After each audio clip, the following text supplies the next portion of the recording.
My name is H.A. Goodman, and I'm an author, columnist, and journalist. Hit subscribe right now. We're on our way to 140,000 subscribers. Check out H.A. Second Amendment. That is my firearms channel on YouTube. It is below. And check out my latest appearance on RT's Crosstalk with Peter Lavelle. We talk about it. It's a heated debate over Alexandria Ocasio-Cortez. Check it out. They're below. The links are below. President Trump is almost certainly going to declare a national emergency in 3 weeks. Democrats are not going to give in. They had no intention of ever giving in. There are people who believe that because Trump said he owns the shutdown, that Democrats didn't have to capitulate. So it was Trump's fault that workers didn't get paid. The media, at this point right now, President Trump is unfortunately losing the media propaganda battle. Unfortunately. Even Ann Coulter with Bill Maher. He's the biggest wimp ever. On Twitter, he's the biggest wimp. See, and she might be doing that just to ensure that he declares a national emergency. But the stalemate was always one side versus another. Democrats fund over $100 billion every year for Americans to be stuck in never-ending quagmires that we've fought as a country for close to 20 years now. It's still not enough. Even Bernie Sanders, if you read Bernie Sanders, says, there should be an orderly troop withdrawal. That's code for, let's not withdraw troops. Orderly. We can't be erratic.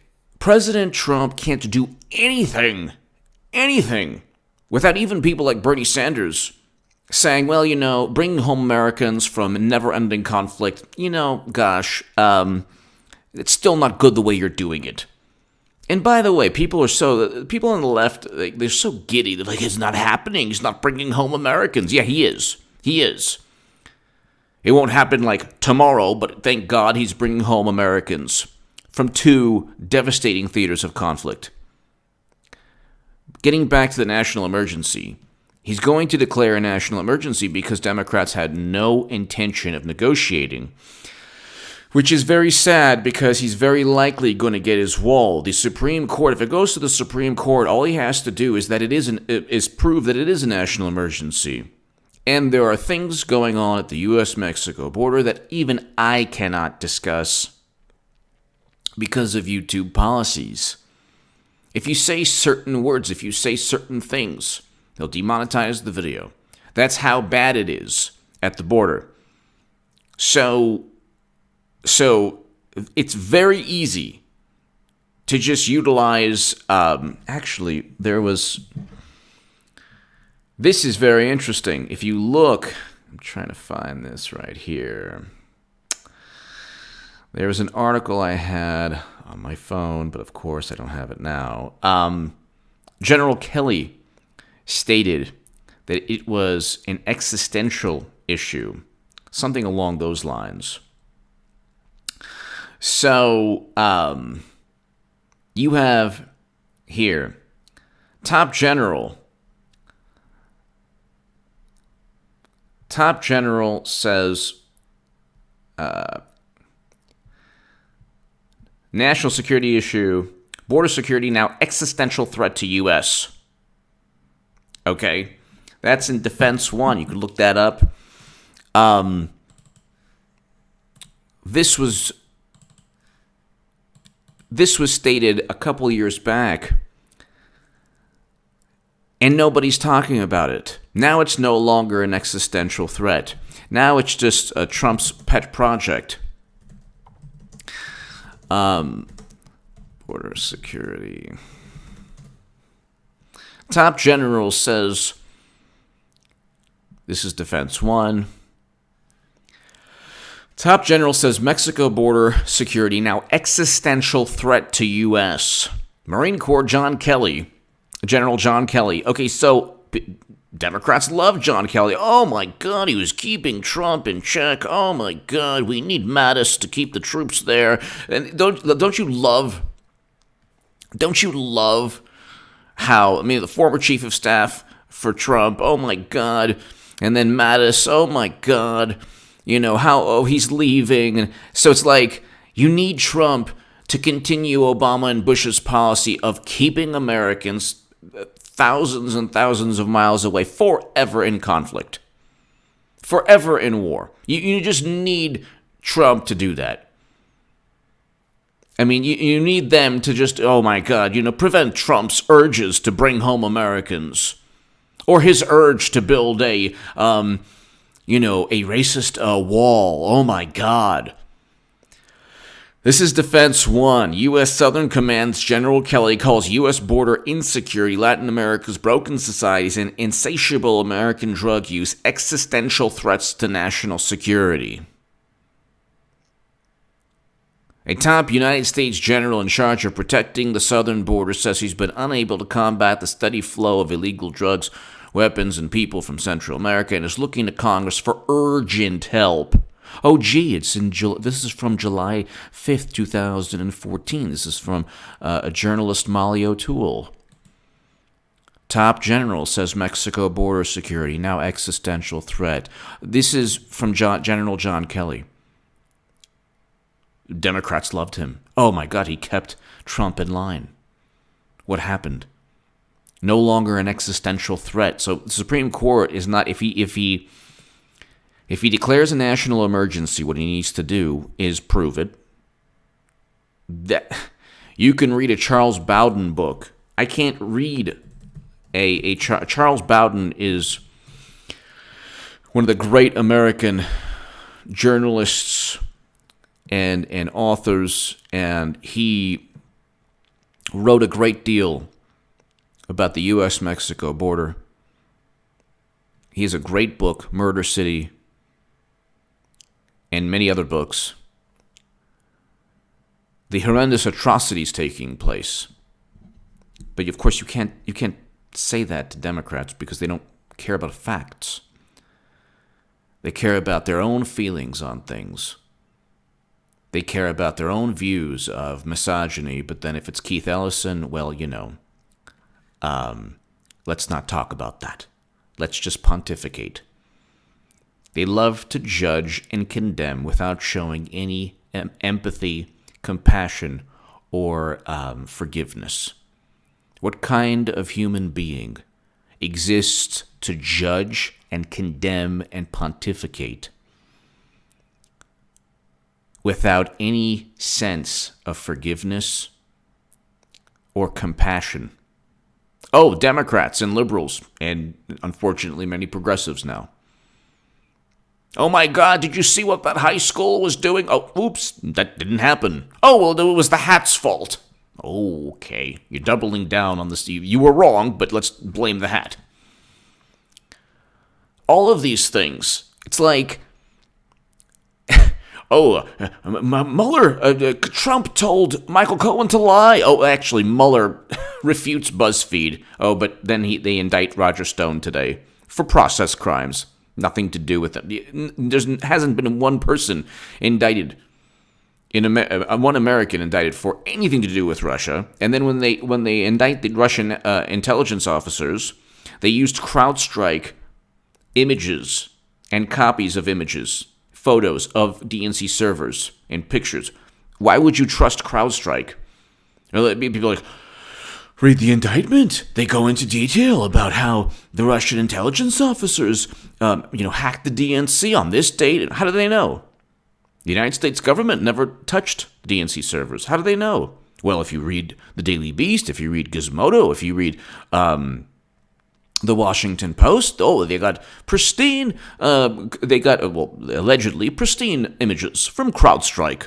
That was outsourced by the Democratic Party and Hillary Clinton. Interesting. With money flowing through Perkins Coie. Oh, that's funny. Same law firm that they funneled money through to buy the Steele dossier. That's what a coincidence. Trump needs to flip the script on all of this. You have too many imbeciles and buffoons who are just, you just have too many people now who just hate Trump. That's all they do. if there's a shutdown, government shutdown, there's an impasse, and you have two sides, playing chicken, and neither side wants to leave the road, it's Trump's fault, not the Democrats. It's his shutdown. Democrats can capitulate, give $5.9 billion or $7 billion.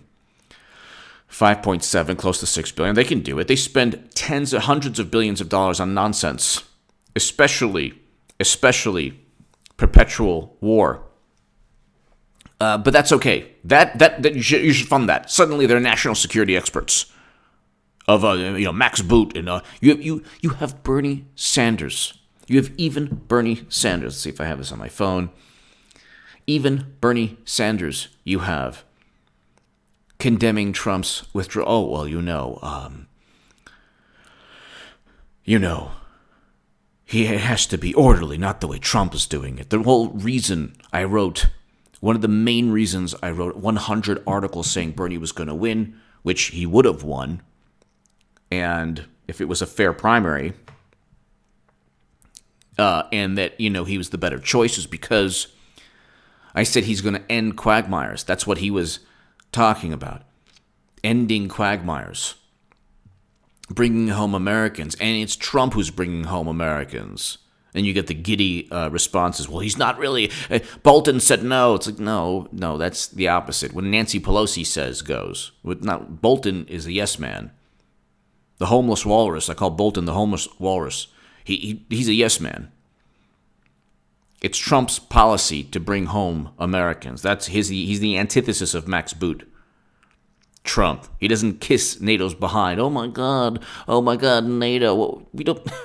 Our military budget is, you take the 10 countries below us, and we have a bigger budget than all 10 combined. 9 or 10 combined. Okay. NATO exists to justify military interventions, like the failed intervention in Libya that, I don't know, Obama called his biggest mistake. Which brings me to this. What is worse? What did Trump do that could even touch the atrocity of a failed intervention in Libya, spearheaded by President Obama? So President Obama destroyed a nation with a failed intervention, helped further the catastrophe of a failed state with a failed NATO intervention. What did Trump do that's as bad? That's like on RT's Crosstalk, and RT's Crosstalk below, check it out. I asked the question, well, when Hillary Clinton referred to black youth as super predators, is there anything that Trump has ever said as bad as that? No. Is there any foreign policy decision or any decision that he's made as horrible and horrendous as Obama destroying Libya through a failed NATO intervention? No, of course not. In fact, he's bringing home Americans. He's presiding over peace between North and South Korea, a paradigm-changing moment in world history. But don't expect Democrats to care. Trump could cure cancer.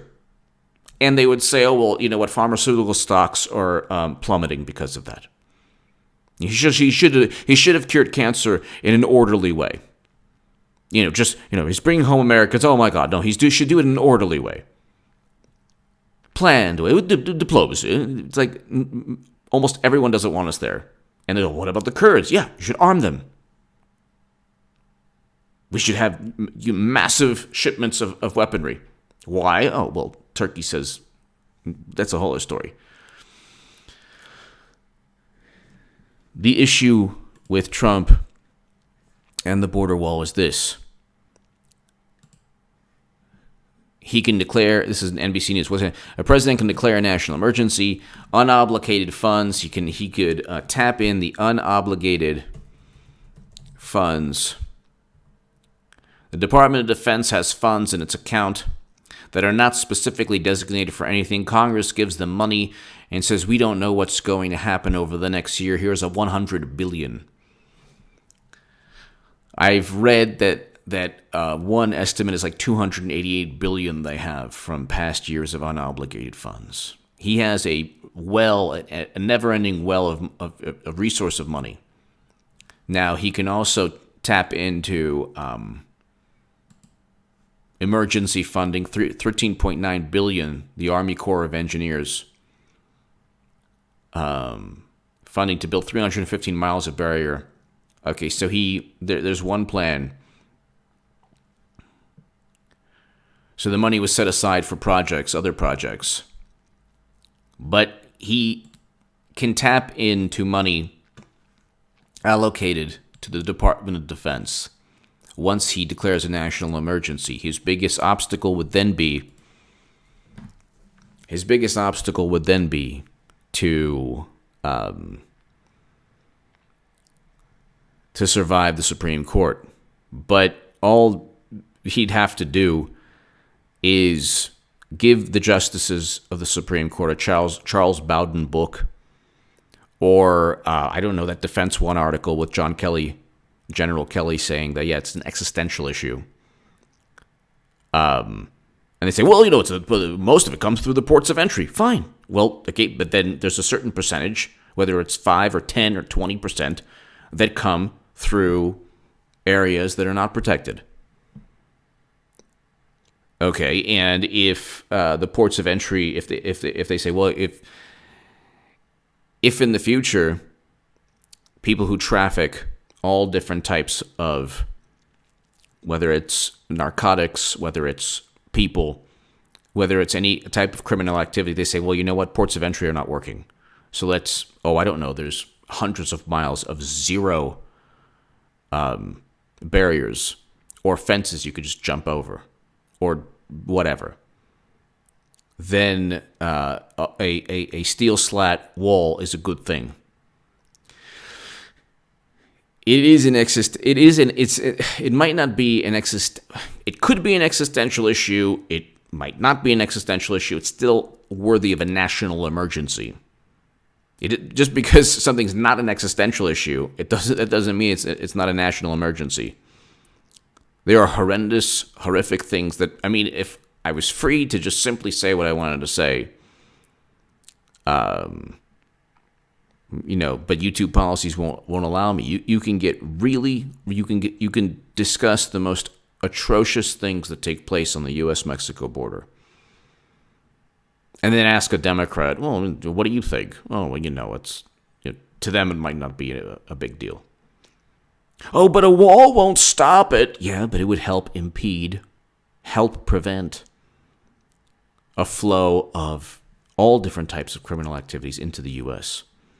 And again, you can't expect rational dialogue because everything is associated to some racist, academic theory, or an academic theory that links to bigotry, that links to the MAGA hat, that links to Trump, that links to this, that represents this, that everything is some kind of pseudo-intellectual discussion. When you speak to a person on the left and they just can't address the issue, it's then fantasy world. Oh, well, a pseudo-intellectual world. This represents this, and oh my God, it's a... What? What about Hillary Clinton? Well, let's not talk about her. Trump's worse. No, he's not. He's a million times better. And he's a lot better than President Obama. Hit subscribe right now. In 3 weeks, he's going to declare a national emergency.